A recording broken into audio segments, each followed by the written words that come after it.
What is imagery in poetry? Imagery is any element of a poem that invokes any of the five senses to create a set of mental images. Specifically, it is the utilization of vivid or figurative language to represent ideas, objects, or actions. Imagery is when the poet paints a picture with words. To evoke a sensory experience in the reader, a poet will use descriptive language to play to the reader's senses, providing them with sights, tastes, smells, sounds, internal and external feelings, and internal emotions. It is the concrete sensory details in imagery that breathes poetry to life. Imagery allows the reader to clearly see, touch, taste, smell, and hear what is happening. Imagery helps to emphasize with the poet or their subject. Poets create imagery by using figures of speech like simile, metaphor, personification, and onomatopoeia. And here are some types of imagery in poetry.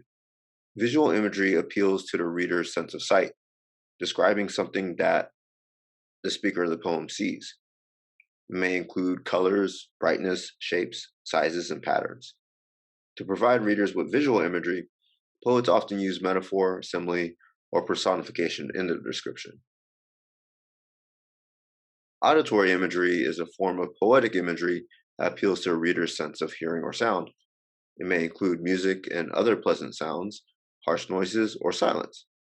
In addition to describing a sound, the poet might also use a sound device like onomatopoeia or words that imitate sounds. So reading the poem aloud recreates the auditory experience. Commonly in the past, the sounds of poetry just meant rhymes at the end of lines, and meter, a steady beat that would keep the poem stabilized and also would give the poem a kind of predictability. Since the reader would know the beat's going to continue, there would be a predictability in it, and immediately the reader is made comfortable by being oriented to the rest of the poem. With auditory imagery, especially rhymes, the reader may not know what the poem's going to say, but the reader feels at ease in the hands of the poet. Tactile imagery appeals to the reader's sense of touch by describing something the speaker of the poem feels on their body. It may include the feel of temperatures, textures, and other physical sensations.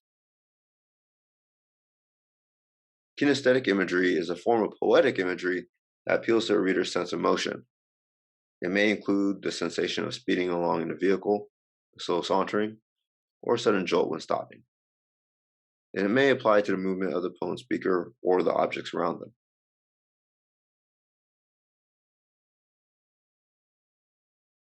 Organic imagery communicates internal sensations such as fatigue, hunger, and thirst, as well as internal emotions such as fear, love, and despair. Imagery simply but profoundly represents the descriptive elements of the poem. The descriptions are not only visual, they can also appeal to all the senses.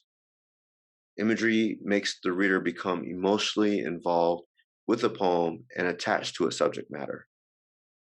In analyzing its imagery, one should examine the poem's figurative language and see how it complements the tone, mood, and theme.